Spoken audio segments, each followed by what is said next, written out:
Hello അസ്സലാമലൈക്കും. ഇന്ന് ബറാത്തൊക്കെ അല്ലേ, അപ്പോൾ പൂവട ഉണ്ടാക്കുകയാണ് കേട്ടോ. ഞാൻ ആ പരിപാടിയൊന്നും എടുക്കലുണ്ടായിരുന്നില്ല. ഇപ്പം ഇവിടെ ആയപ്പോൾ പിന്നെയും ഉണ്ടാക്കലൊക്കെ തുടങ്ങിയിരിക്കണ്. എന്തേലുമായിട്ട് അപ്പുറത്തുനിന്നും ഇപ്പുറത്തുനിന്നൊക്കെ എന്തെങ്കിലും ഒരു ഉണ്ടാക്കിയതൊക്കെ ഇങ്ങോട്ട് കൊണ്ടുവരും. അപ്പോൾ നമ്മൾ അങ്ങോട്ട് എന്തെങ്കിലും കൊടുക്കാൻ വേണ്ടേ, അപ്പോൾ പൂവട ഉണ്ടാക്കുക. പിന്നെ ഷാൾ പൊന്തിക്കണം. പൊടി വാട്ടാല വെള്ളമൊക്കെ അടുപ്പത്ത് വെച്ചിക്കണം കേട്ടോ. വെള്ളം തിളച്ചിക്കണം. അപ്പോൾ കുറച്ച് ഉപ്പിട്ട് കൊടുക്കട്ടെ. പോയി മക്കളെ, പൊടി വാട്ടാൻ വെള്ളം വെച്ചത് വരെയും കാര്യം ഉണ്ടായിട്ട് ഒപ്പാണ് പോയി.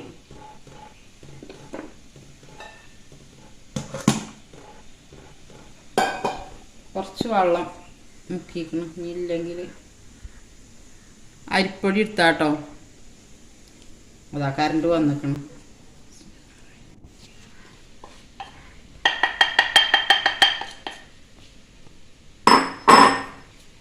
അരിപ്പൊടിക്ക് ഞാൻ ഒരു കയ്യിൽ മൈദപ്പൊടി എടുത്തുക്കണം. ഞാൻ പൂവട ഉണ്ടാക്കുമ്പോൾ ആദ്യമൊക്കെ ഒരു പൊട്ടലുണ്ടാവും. നമ്മൾ ആവിയിൽ വെച്ച് വേവിച്ചെടുക്കുമ്പോൾ പൊട്ടും.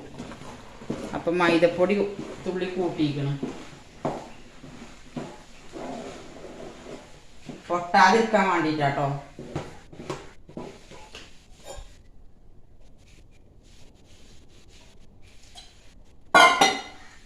ഞാനൊരു 3 കപ്പ് വെള്ളം വെച്ചിരുന്നു. അളന്നൊന്നല്ല കേട്ടോ വെച്ചിരുന്നത്, ഒരു കൊട്ടക്കണക്ക് പറയുന്നതോട്. ഞാൻ കുറച്ച് വെള്ളം മുക്കി വെക്കും. കുറച്ച് വെള്ളം മുക്കി വെച്ചിട്ട് പിന്നെ വേണമെങ്കിൽ പാലില്ല. ആവി കച്ചിമുക്കല്ലോ.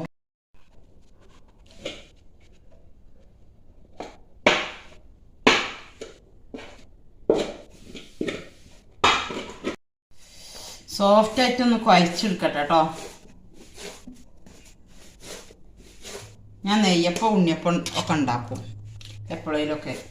പൂവട തീരെ ഉണ്ടാക്കൂല. അപ്പോൾ പൂവടക്ക് ആവിയിൽ വേവിച്ച പൂവടക്ക് ഒരു പൂതിയുണ്ട്. അപ്പോൾ ഇൻഷാ അല്ലാഹ് ഉണ്ടാക്കി നോക്കട്ടെ.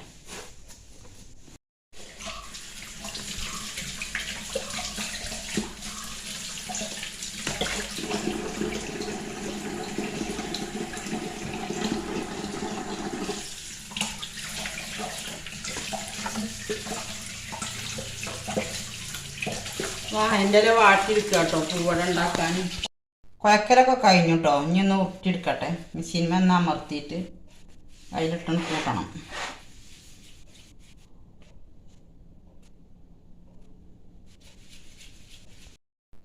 അപ്പം ഇനി പൂവട ഉണ്ടാക്കൽ തുടങ്ങട്ടെ കേട്ടോ. കുറച്ച് വലിപ്പം കൂടി.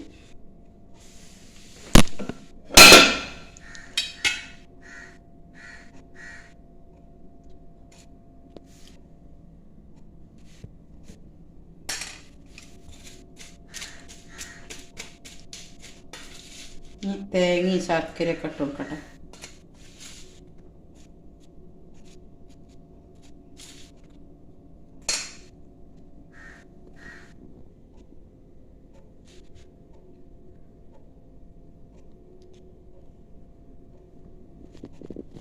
ഇങ്ങനെ കൂട്ടി കൊടുക്കാട്ടോ.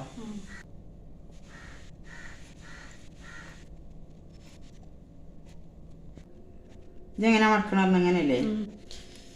അങ്ങനെയല്ല, നടുവൊക്കെ വെക്കുക. മടക്കി നീ 2 സൈഡ് മടക്കി കൊടുക്കേ. ഇങ്ങനെ ഞങ്ങളൊന്നും ഇപ്പോൾ ഇത് പണ്ടുണ്ടാക്കുമ്പോൾ ഇലയിലൊന്നല്ല ഉണ്ടാക്കിയിരുന്നു. ഞങ്ങൾ തുണി കെട്ടും കുടുക്കൻ്റെ മുകളിൽ. അതിക്ക് നിരത്തിയാണ് വെച്ച് കൊടുക്കും. അതിൻ്റെ മുകളിൽ ഒരു അടപ്പ് അടച്ചേക്കും. പൂവട റെഡിയായി വരും. അപ്പോൾ കുഞ്ഞോള് ശർക്കര ഒടിച്ച് പോകാതിരിക്കാൻ ഇറങ്ങാണ്ടേ ഇലയിൽ വെക്കുക കേട്ടോ.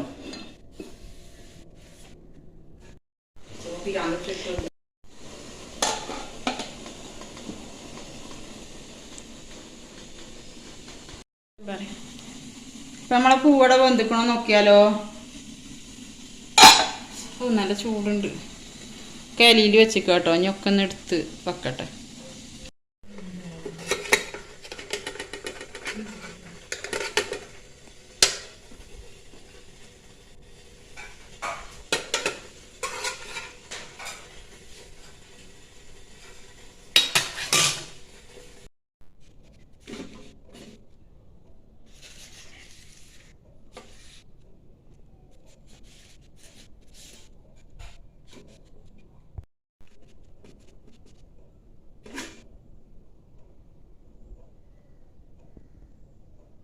ഇവിടെ കാണണ്ടേ ഇതാ നല്ല സോഫ്റ്റ് കൂട.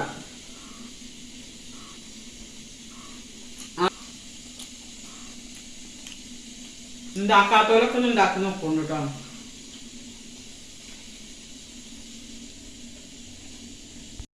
ഇപ്പൊ കഴിഞ്ഞ് മക്കളെ കഴിഞ്ഞു. ഒരു 4 കൂടി ഉണ്ട്. അതിന് തേങ്ങ കഴിഞ്ഞു കേട്ടോ. കഴിഞ്ഞ് അപ്പൊ ഇനി തേങ്ങയൊക്കെ ഇനി ആദ്യമൊക്കെ ഒന്ന് പൊളിച്ചു. 2 തേങ്ങ ഉണ്ടാക്കിയിരുന്നു. ആ തേങ്ങയൊക്കെ കഴിഞ്ഞു. അപ്പൊ ഇനി ഇതും കൂടി ഇനി ഒന്നും കൂടി ഉണ്ടോ. നമ്മളെ വീഡിയോ കാണാൻ എല്ലാവരും സപ്പോർട്ട് ചെയ്യാട്ടോ.